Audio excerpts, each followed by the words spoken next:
All right, MEP's Nation, welcome to the Top 7 Talk for 2015, week number 4.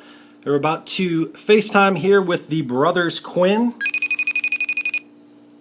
You can follow them at CraigJQ and at AJQuinn82. There they are. Yay! And there's only one song to introduce you guys with. Yeah, money.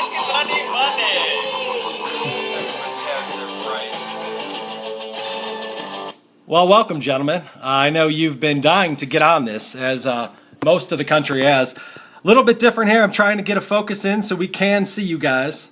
You in the Casa de Quinn living room there? Yes, we are in the living room. How's the basement doing? It's good. It's staying dry. Okay. Basement's dry. The guy's been out to look at the redesign of the downstairs bathroom. Okay.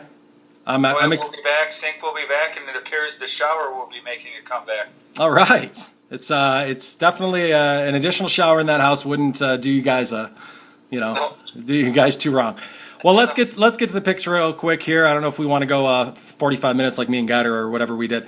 Number 7 pick, we're taking one of my hated MAC rivals, Doit Perry and the Bowling Green Falcons covering 1 point at Purdue. I don't really understand why Bowling Green's only favored by 1 point, considering Purdue's given up, I believe, 130 points in 3 games. And what are you guys' thoughts on? Considering Bowling Green's quarterback had like the game of his career last week, I believe Purdue has no chance. Yeah, Bowling Green's quarterback's at 1,367 yards in 3 games. Yeah. Yeah, I don't know how Purdue's going to score enough. I mean, I don't think it's going to be a blowout, but I definitely think Bowling Green should be favored by a tutty. But Darrell Hazel, probably not too long for Purdue. He might be looking for a new MAC job here in a few months. Yeah, we know Western Michigan might need a new coach for We'll get to PJ later. Sorry, hold the boat rowing stories till later. Yeah. Number 6, we're taking the Ducks, covering 2 tutties versus Utah. Last year they beat them by, I believe, 25. Oregon's a little underrated right now because of the Vernon Adams finger issue, but they still scored 60-something points last week. I don't think they're going to have a problem scoring in Utah. I've watched Utah with their backup quarterback the last couple weeks not look the same. We all know that the Nike-fueled stadium they got out there is a tough place to win unless you're named Arizona or Stanford. Those helmets they got going into this week will scare fear into the Utes. They will not even show up. I like it. Number 5, the Middies, Mike Vuja's favorite non-Michigan State team, covering 6.5 at UConn. UConn, I believe, has 27 points in 3 games. Yeah. Good luck stopping the option. Good luck on that one. Yeah. 27 points in 3 games, and correct me if I'm wrong, was it one of those games UMass? Yeah, it wasn't pretty.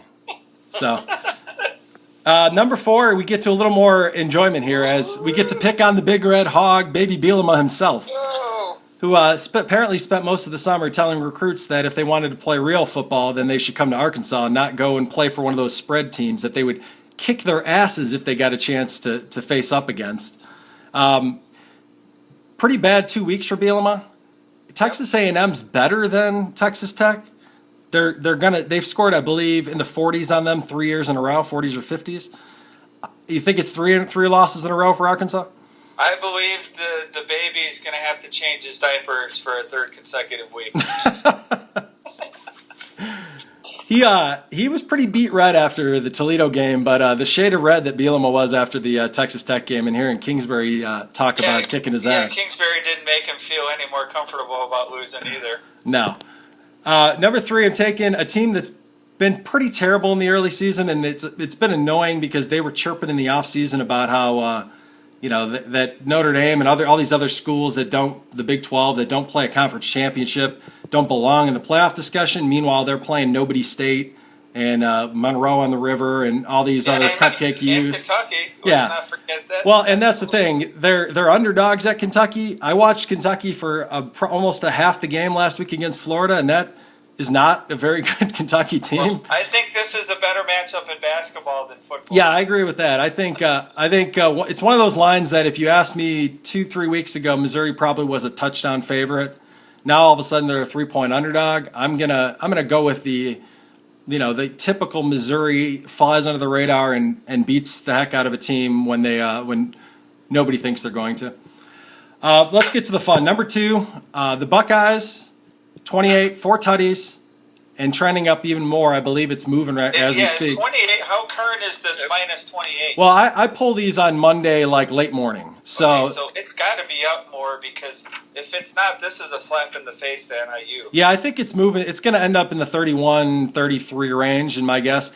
But I know we played an incredible game last week. I didn't get to see it all until on replay, and well, it's currently up to 31 right now. Yeah, see, it's moving. But do you think there's any chance that Ohio State looks like that again? I mean, no, absolutely not. There's absolutely not. Urban Meyer is going to get at it. I think the way they played against Michigan State should show how they're going to play against Ohio State. Yeah, I don't. I think PJ is going to go into it pretty arrogant, thinking that if the Huskies can hang with them, we can hang with them. Because we're supposed to be better than the Huskies. But I can't see Ohio State struggling on offense for a third straight first half. All I got to say is they better keep somebody security-wise right next to PJ to ensure he keeps his clothes on. And that slight chance Western does pull the upset, because he will get naked and run all over the horseshoe. Our motto here at the MEP'S is to hashtag sink the boat. So I think that'll be happening this weekend. It will be really fun to see if they can get their butts kicked, especially after us showing out well. Last thing in the world we want is a close game, and then hearing that maybe Ohio State isn't as good, and maybe that what we did last week wasn't as impressive. I'm not sure that if you look back in the annals of NIU Husky history, if we've ever played a better and ranked higher team as well as we did there. I know we've had big wins, but I'm pretty sure that Ohio State team, if they're going to lose one game maybe this year. And it's not going to be the Western. Right, but we had them on the ropes, and that's I'm hoping that turns into, and we'll get to it here in a second, a lot of momentum for the rest of our season. Number 1 goes back to Kingsbury. He spent all week talking about how he was picking on Bielema and how Texas Tech is turning around this year compared to the last year and a half was pretty bad, but TCU beat them 82-27 last year. So this is a battle of undefeateds too. Yeah, and I think it'll be a much better game than 55 points. But I thought this line would be 2 touchdowns, and so getting it at 7.5 to 10 in that range, I'm pretty comfortable with that. I don't think TCU enjoyed all week hearing about how good Texas Tech is. Texas Tech might want to get revenge, but I don't think they have the capability of getting revenge here.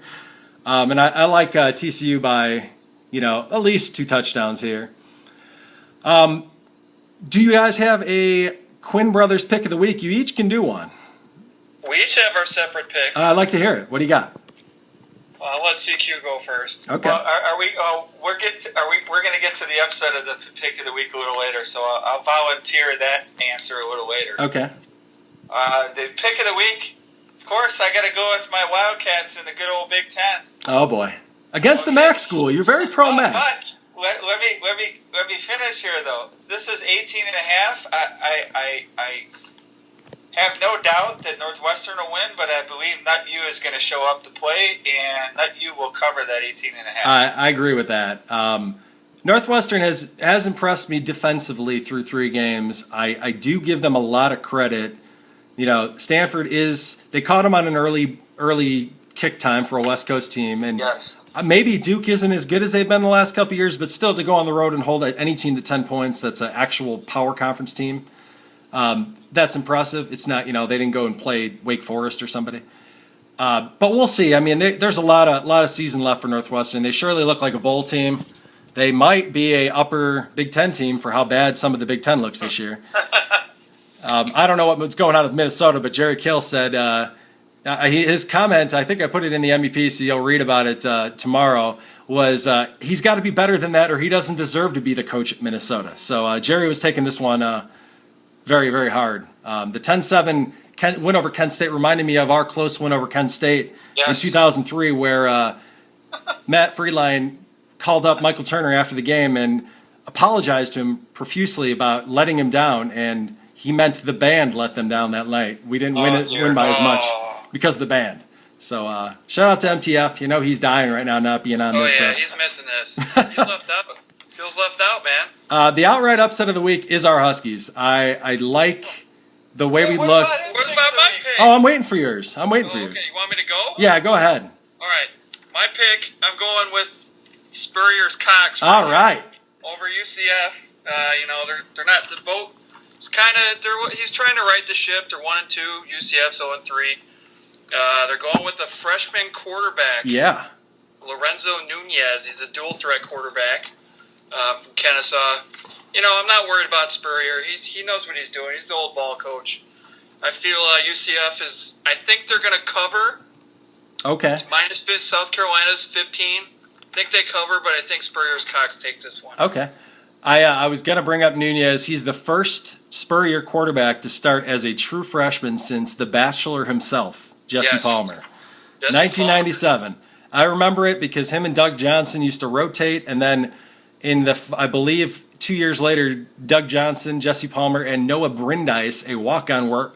All three of them saw action in multiple games that year as Spurrier played quarterback carousel for most of that season, yet they ended up still winning the SEC East, I believe. Wow. So, yeah, he's pretty good. They had a rough week last week. I'm hoping this Nunez kid shows a little more than the guy they brought in, whatever his name is, Perry, whatever. He doesn't look like he's got. Orth? Yeah, he's. Hey, he didn't have a bad line. No, but he didn't bring much mojo, and Spurrier's likes the more arrogant quarterback to come in with a little more swag. Yeah.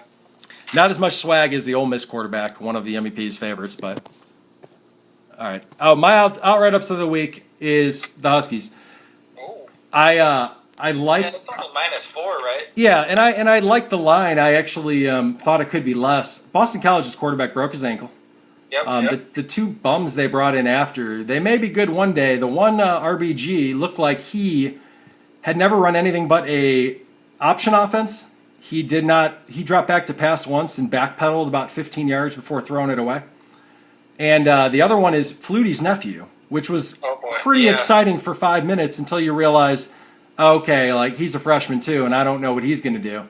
So if we don't turn the ball over, I know Hare had 3 picks last week, which is very uncharacteristic of Drew Hare, Deg's boy. I don't think they're going to be able to score enough points. Well, as long as NIU goes back to their normal offense. I agree.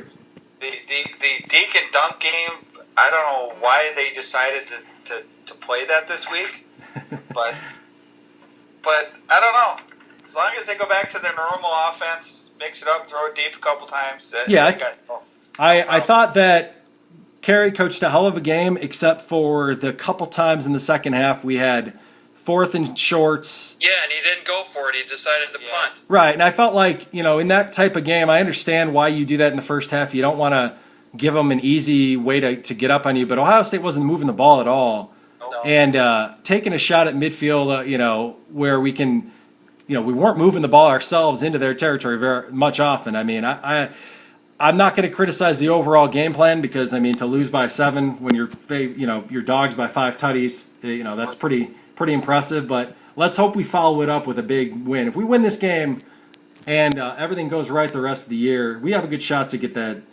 No, what do you call it? Group of 5 spot. We're going to need a little help. Somebody's got to beat Memphis and a couple other teams, but I think we got a good shot. We will be celebrating this upset at Patty's this weekend. Oh, you're going? Yeah, for Andrew Quinn's birthday.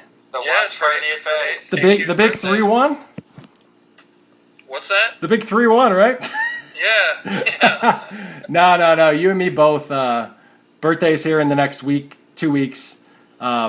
Birthdays have gotten kind of old, as we know. Agreed. I'm happy you guys are celebrating it in a fun way.